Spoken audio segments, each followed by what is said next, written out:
কি রে মামা, কি অবস্থা? তোরে তো আর গেমে দেখাই যায় না। হ্যাঁ রে মামা, এখন অনেক ব্যস্ত থাকি, সময় হয় না গেমে আসার।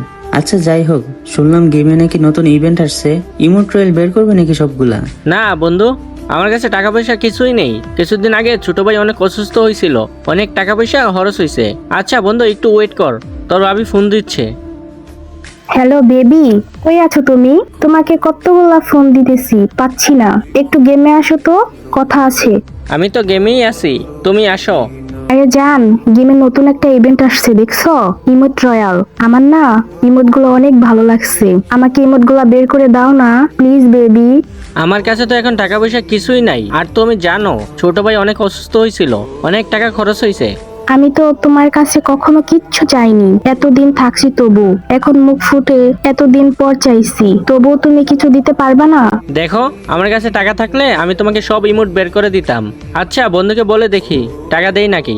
কি রে বন্ধু, কিছু টাকা পয়সা থাকলে দে না আমাকে, আমি স্যালারি পাইলে তোকে দিয়ে দিব। দেখ বন্ধু, আমার কাছে 1 টাকাও নাই, আর বন্ধুত্ব আছে মুখে আছে, টাকা দিয়ে কোনো বন্ধুত্ব নেই। থাক বন্ধু, আমি গেলাম। আচ্ছা বন্ধু, তোর কাছে কি কোনো টাকা পয়সা হবে? আরে আমার কাছে তো কোনো টাকা পয়সা নেই। আচ্ছা থাক, আম্মু ডাকতেছে, আমি গেলাম।